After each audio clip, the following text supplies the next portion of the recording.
The latest power rankings at NHL.com are out. They do have the Hurricanes in the 5th ranked spot in terms of the Super 16. But the real thing that stuck out to that is they think the Hurricanes defense is vulnerable. And on a Friday edition of Locked On Hurricanes, well, we're going to say that now the defense will be just fine.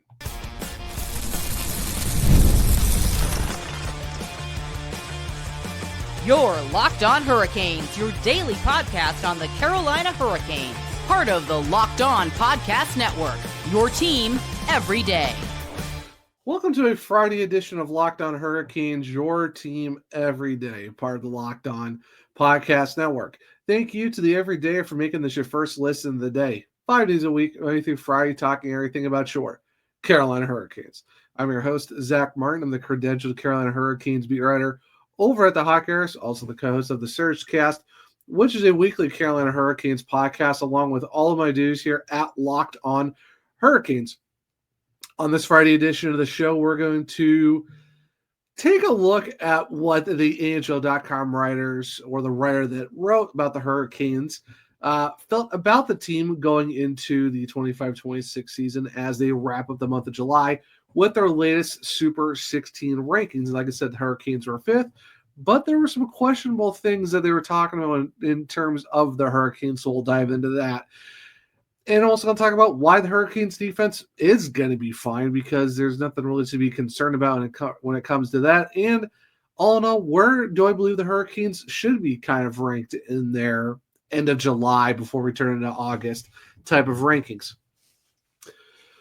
So to start off, like I said, the Super 16 just came out for the NHL, where they look at the top 16 teams and they give out, their points of, when it comes to how they are ranked and how they were picked out by the NHL.com staff and all that stuff, and where they kind of finish out. So the way they break this down is first place team gets 16 points, second place gets 15, third gets 14th, and so on and so on and so forth. And this is by the NHL.com writers.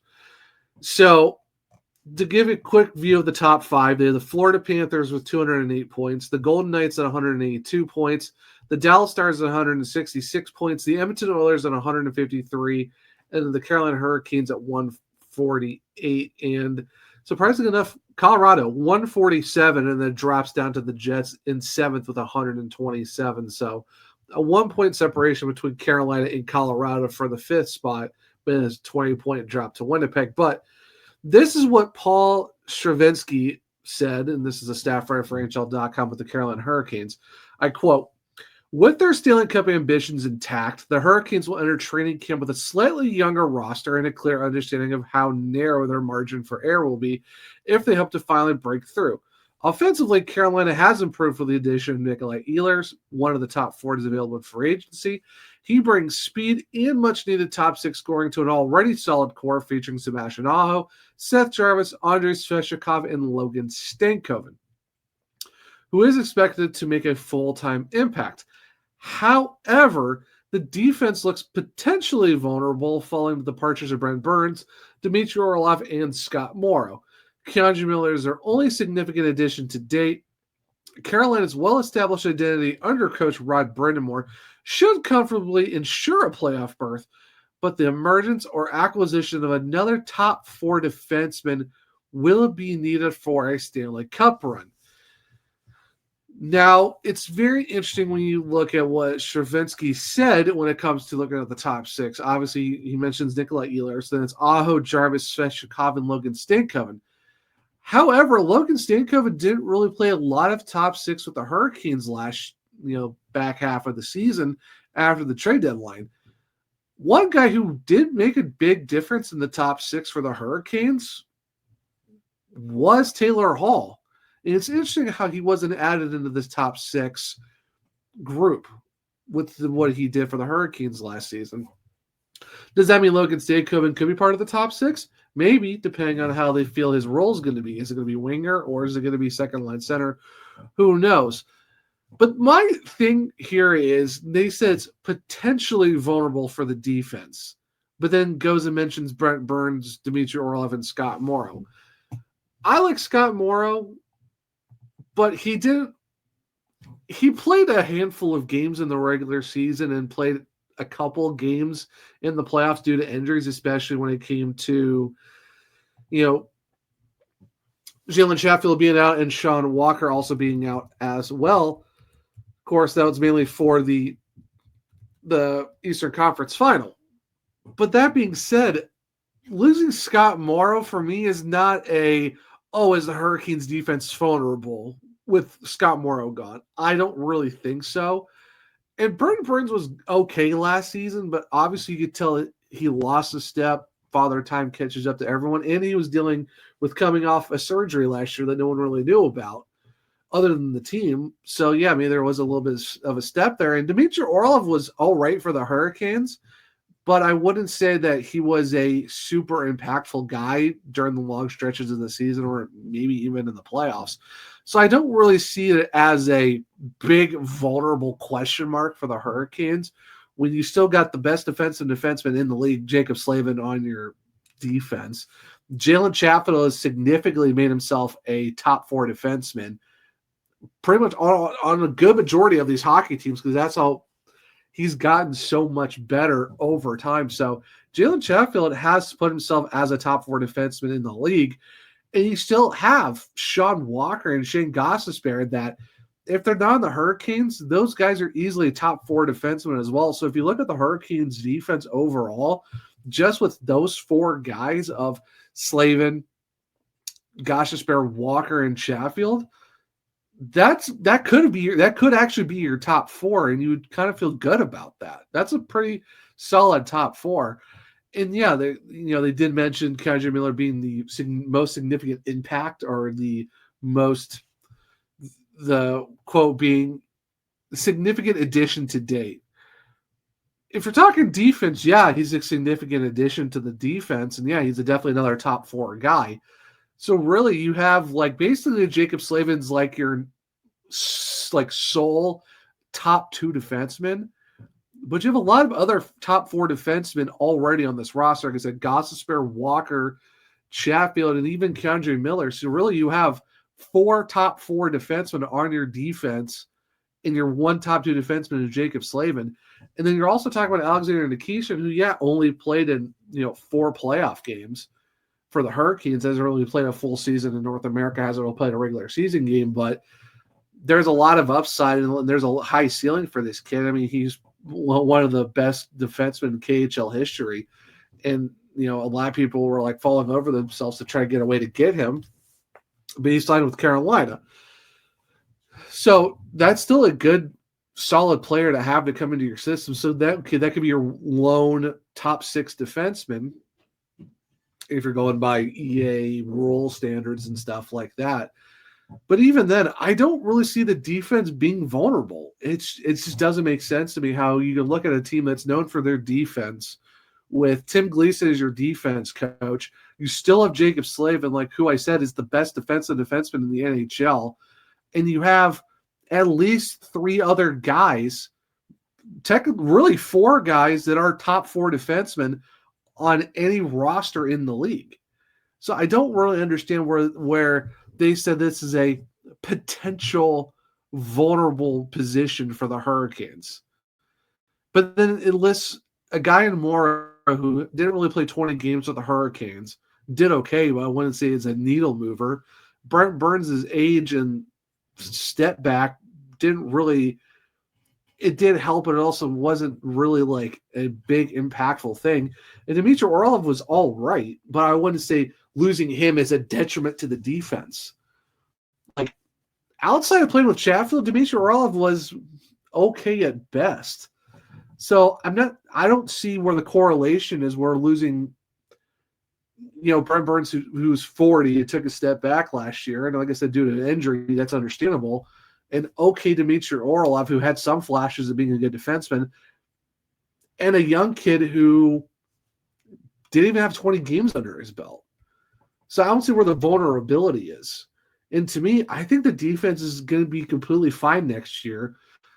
And, we're going to talk about it more. I'm going to give why I believe the Hurricanes defense will be fine in 25-26. So stick around and we'll talk about that here in a second on a Friday edition of Locked On Hurricanes. We've all been there. Logging on early wink for concert tickets to go on sale, only to lose your spot for a show you've been dying to see. Live music should be about making memories and not dealing with the stress of ticket shopping. That's where Game Time comes in. Game Time makes getting concert tickets faster and easier than ever. Prices actually drop as it gets closer to showtime. And you can save up to 60% off with their killer last-minute deals. Tired of endless scrolling trying to find the best deal? Well, Game Time's zone deals pick the best seats in your section for you. Are you worried about what happens if plans change? Well, with the Game Time guarantee, it has your back with cancellation protection and more. So take the guesswork out of buying concert and show tickets with Showtime. Download the Game Time app, create an account and use code LOCKEDONNHL for $20 off your first purchase. Terms apply. Again, create an account and redeem code LOCKEDONNHL for $20 off. Download the Game Time app today. Last minute tickets, lowest prices guaranteed. Welcome back to segment 2 of Locked On Hurricanes, your team every day. So I kind of talked about, just the initial quote from Paul Strensky from the NHL.com, talking about, with how the offense is going to look with the addition of Ehlers, all the guys they already have on there, but then talked about the defense. It's saying that there's that potential vulnerability with the departure of Brent Burns, Dmitry Orlov, and Scott Morrow. And then even with the addition of Miller, is that enough? And they think that the emergence or an acquisition of another top 4 defenseman will be needed for a Stanley Cup run. This is a Carolina Hurricanes team that's known for their defense. And like I said, you've got already Jacob Slavin, who is the top 2 defenseman on this roster, probably a top 2 defenseman on a lot of these rosters in the AHL because he's the best defensive defenseman in the league. And you have 4 guys who would be considered top 4 defensemen on other rosters as well. And you have a rookie in Alexander Nikishin who's going to take some time to get used to North American hockey. But I think hockey's hockey. You can figure it out, especially with that locker room that he has with just those guys alone. And your defensive coach is Tim Gleason. He's the defenseman whisperer for the Hurricanes. They've made a lot of good. They've had a lot of defensemen who are okay to good to become good or great defensemen. And also, don't forget, you also have Mike Riley as your 7th defenseman. So if anything goes sideways or a guy gets hurt, you still got Mike Riley in the wings. He's got some NHL experience. Is he a world beater? No, but that's a great guy to have for $1.1 million for a season for your 7th defenseman. The thing is like, they have to emerge with one, or they got to go get another guy. Unless this defense is a complete shambles at some point in the season, I don't see where the Hurricanes defense could be or potentially is vulnerable. Like I said, Dmitry Orlov was okay. He was not a guy that was shocking the world or blowing up the point totals or being, a guy that's 60 points in a season. Like, that just wasn't him. Brent Burns he set the record for most points for a defenseman in his first year when he came over to Carolina from San Jose. His second season was good. Was as great as his first? No, but it was still good. This past season wasn't the greatest from Brent Burns. Of course, like I said, he's 40, had to deal with an injury, did take a step back, did play a lot of ice time for the Hurricanes. I think that you could see maybe a somewhat of a drop without Brent Burns with some of the stuff he was able to do on or off the score sheet.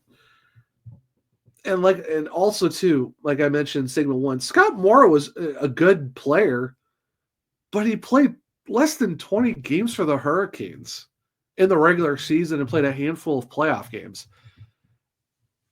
I don't see that being a total oh no, what's going to happen? You got Kendrick Miller, who's had a pretty decent career so far with the Rangers, and maybe kind of hit a ceiling that, the Rangers aren't really known for developing players all that well. So maybe he kind of hit a ceiling that maybe is a lot less than what his potential is.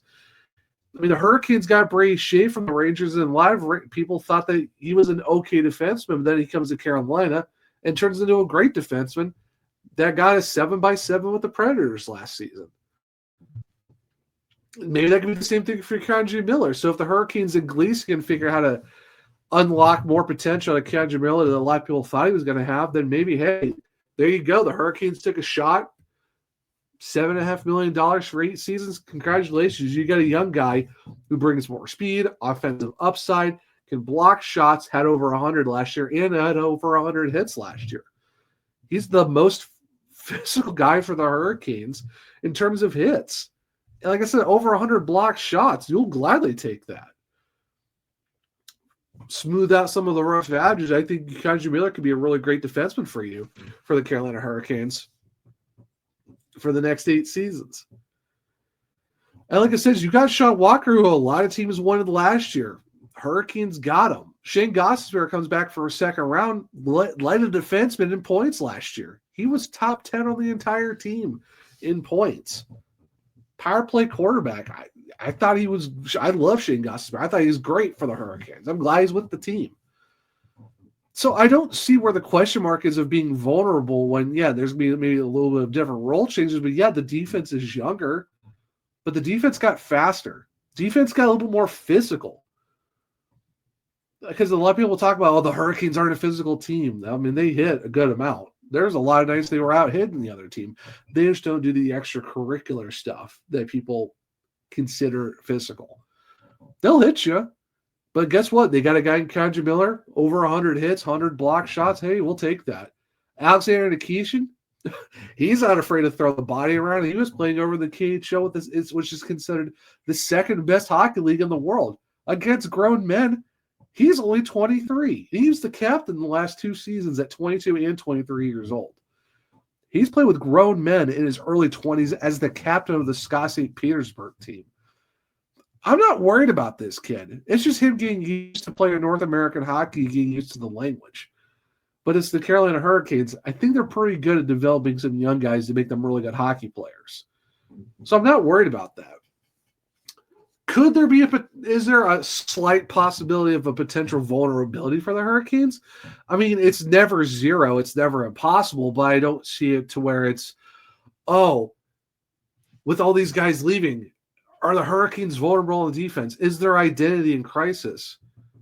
No, the identity is not in crisis. I like the fact that they brought up, the established identity around Brandon should comfortably ensure them a playoff berth. But if the emergence or the acquisition of another top 4 defenseman will be needed for a Stanley Cup run, why does it have to be a defenseman? Why is that got to be the thing to get him over the hump? Defense has been fine. Defense has been pretty much the Hurricanes' bread and butter for the last 8 seasons. The thing that a lot of people questioned is the scoring. That's what the Hurricanes really needed. And guess what? They figured out their scoring. They got Nikolai Ehlers. Yeah, he's not a 30-goal scorer, but he's in the upper 20s quite a bit. And he's going to bring a lot of finesse to his game, a lot of speed to his game, which the Hurricanes have definitely adopted over the last few seasons. Because there's a lot of fast guys on this Hurricanes roster.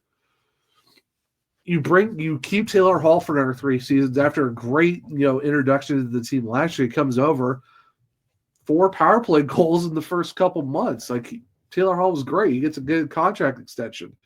Eric Robinson comes over. Career season, gets a 4-year contract. You lock up Logan Stankoven for 8 more seasons, not including this one that's coming up. So you get 9 years of Stankoven. Okay, Jackson Blake, 17 goals, 34 points in his rookie season. Lock him up for 8 seasons. You still got Andrei Svechnikov, who's looking to build off his playoff run. Seth Jarvis, back-to-back 60-point seasons, led the team in scoring last year. And led the team in the playoffs with goals and points. Sebastian Aho led the team in points last year and assists. Scoring was the biggest question mark, and the Hurricanes took care of it. Defense, I'm not worried about it. Defense is going to be fine. Like I said, you got the best defenseman in Jacob Slavin. You got 4 top 4 guys outside of Slavin who can play on any other roster. And you got probably one of the biggest up-and-coming, young defensive phenoms in Nikishin, who's supposed to ball out this year. even while trying to learn the system. So if you're talking about the Hurricanes, defensively, totally fine. Not even worried about it. Not even in the slightest I'm worried about the defense. Defense is going to be fine. It's just, is your goaltending going to hold up by staying healthy? And can your offense keep scoring? Those are the biggest question marks. And I think the Hurricanes address that this offseason. All that being said, where do I think the Hurricanes should be ranked in this Super 16 midsummer, end of July power rankings? Stick around and we'll talk about it here in a second on a Friday edition of Locked On Hurricanes.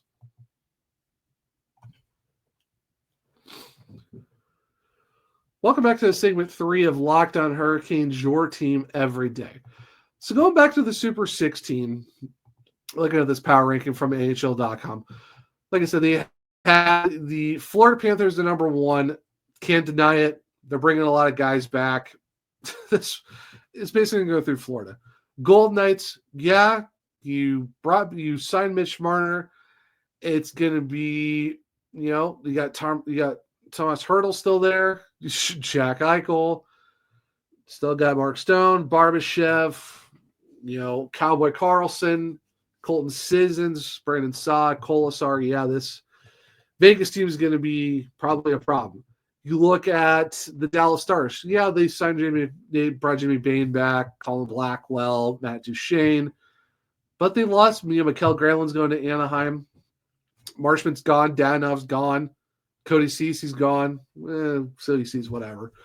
Radek Foska is the only addition. Basically, the Stars brought back a lot of guys and added one player. How is the team going to be? I'm curious to see how Dallas does. Would I consider them top 3? Oh, maybe. Edmonton Oilers. I mean, yeah, you did add Andrew Mangiapane, David Tomczak. You did add in Curtis Lazar, and you also got, you signed Frederick to an 8-year extension. But, they did lose Skinner. Skinny's okay, but not the needle mover that you would think of. Corey Perry's gone, Connor Brown's gone, Evander Kane's gone. They gave Edmonton 153 points, Hurricanes 148. I'm still surprised that the Hurricanes are ahead of the Colorado Avalanche. But it's by a point. If I had to pick where the Hurricanes should be power ranking-wise, I would put the Hurricanes 3rd, 4th at the worst. I'm sorry, you can't tell me that the Dallas Stars are the 3rd best team right now with the fact that they've added one guy to their roster. But you look what the Hurricanes did. Yeah, you added Ehlers. Yeah, you added Keandre Miller. But now you get Alexander Nikishin next season. You bring back a lot of your guys. You also brought Mike Riley in. You have a lot of healthy players right now. I feel like the Hurricanes are in a better spot compared to Edmonton, who, brought in, Lazar. You got Frederick. You got Mangiapane and Tomczak, but I don't think that the Oilers goaltending is still going to be the biggest issue for those guys because they did nothing to goaltending. Their defense is still questionable for the most part. I just don't see where Edmonton is better than Carolina in terms of the overall scope of the depth of this team for the Hurricanes compared to Edmonton, where Edmonton has bigger question marks and bigger concerns of what's the goaltending going to do? What's the defense going to do? What's the offense going to do? Because you can't rely on 2 lines to do the work for you. Honestly, you really can't rely on Nugent Hopkins, McDavid, and Draisaitl to basically do most of your work for you, and Zach Hyman when he comes back. That's a tough spot to be in for the Edmonton Oilers, so I don't see where Edmonton's higher than the Hurricanes. And like I said, Dallas, you lost a good number of guys off your roster. Yeah, you're bringing 4 guys back, but Antonio Stranges, I'm not really sure how, is that really doing much? Yeah, you brought Colin Blackwell back. He's okay, but still. Matt Duchene, mid-30s. He's okay. Had a really great season for the Stars. Jamie Benn, Jamie Benn's getting old too. He's all right, but not the guy that you would really, be really high on for the most part. And you had Radek Foska. That's really it. You brought one guy in. You resigned a lot of your players. But you had some guys in the playoffs that kind of tailed off, and they didn't do as A lot of people thought that the Dallas Stars did pretty well in the playoffs. Actually, they did probably just around the same level or even worse than the Hurricanes, all things considered. So I wouldn't really want to say that Dallas is 166 points in terms of their rankings compared to the Hurricanes 148. You're telling me that these guys are almost 20 points better than the Hurricanes? I don't see the Stars being 20 points better in terms of a ranking than the Hurricanes are. So for me, it's like your top two makes sense. Florida's bringing everyone back. They're adding some guys. That team is a wagon. They're going to be a problem. The only 200-plus point team, that's fine. The two-time defending champs, that makes sense. Vegas, yeah, Vegas definitely got better. Not going to deny that. I think your top two makes sense. Florida, Vegas, fine. Top two, good to go. But my big question, like I said, for me, it's Dallas and Edmonton over Carolina. Yeah, Edmonton got to the Cup final, but they've addressed none of their issues this offseason. Yeah, they added some forwards, but the defense is still a question mark. Goaltending is still the biggest issue. And I feel like that I don't know how that's a bigger question, how that's not a bigger question mark to you than the Hurricanes defense. The Hurricanes defense is a question mark, but the Edmonton goaltending is like, goaltending is whatever. They're still the fourth best team, even though they have two Swiss cheeses in net. I don't see that. I just don't understand that. That's not even brought up. That's the thing that wasn't even brought up in the Edmonton section of this. It's just, they brought some forwards in, but how are these guys going to be able to make the difference of four other guys leaving? Like I said, for me, at the worst, the Hurricanes should be fourth on this power ranking. In reality, the Hurricanes should be the third ranked team in this power ranking. They've addressed their top six scoring. They addressed the defense because now it's younger, faster, and higher upside with two guys, not one, two guys coming in next season in Miller and Nikishin. As long as the goaltending stays healthy and does what they can do, and as long as the scoring is there for the Carolina Hurricanes, we're not going to have this 500 November, 500 December where you're going 6-6, or you're having 2 wins in 9 games in February. I think this Hurricanes team is going to be completely fine. I think they're definitely a top 5 team in the league. I would say that they're probably a top 3 team in this league. So if you're asking me right now on August 1st where I believe the Hurricanes are in terms of a power ranking for the NHL, give me the Hurricanes as the third best team in this league right now with a lot less question marks than the Dallas Stars and the Edmonton Oilers. I'm sorry. There is no way these teams are better than Carolina. But let me know in the comments. If you're on YouTube, let me know what you think in the comments below. Do you agree? Should they be do you think they should be 3? Should they be 4? Or are they perfect where they're 5, where they're at 5? Let me know in the comments. And if you're on socials, hit me up. Hit me up and do hashtag Super16 and be like, hit me up at One True Zach and let me know what you think. Do you think that the Hurricanes should be 3 or should they be 4 or are they fine at 5? So like I said, if you're on socials, hit the hashtag Super16, tag me in One True Zach and give me your thoughts on that. And if you're on the YouTube, let me know in the comments, how do you feel about the Hurricanes being ranked in this top 5? And do you believe that the Hurricanes defense is vulnerable? Because for me, their defense is fine. It's not vulnerable. I don't understand why they think this is a potential thing. Defense is completely fine. It's the bread and butter of the Hurricanes. There's nothing to worry about when it comes to that. But, guys, this will be the Friday edition of Locked On Hurricanes. Thank you for making me the first listener. Your checklist, set up a Locked On NHL podcast for the offseason. We'll be bringing you the daily league-wide stories that matter the most with the local coverage you love from Locked On. Find Locked On NHL on YouTube or wherever you listen to your podcast. If you want to keep up with me, I'm at One True Zach on X. The podcast is at LO_Hurricanes. I'm also on Blue Sky, the Zachary Martin, where if you click the links in my bios, you can find all my written content at thehockeywriters.com. If you want to check out my other podcast, The Surgecast, it's on all podcast platforms and on YouTube. For Locked On Hurricanes, you can find us on Spotify, Google, Apple, iHeartRadio, wherever you listen to your podcast. Make sure to follow, subscribe, leave a 5-star rating and review, because I might just read it on the show. If you are on YouTube, make sure to subscribe. Hit the bell notification so you don't miss a show. Hit the thumbs up to let me know if you like the show as well. Share it with our other Caniacs so they become everydayers just like you. But hope everyone enjoyed the Friday edition of Locked On Hurricanes. Enjoy your Friday. Enjoy your weekend. Until next time, as always, let's go Canes.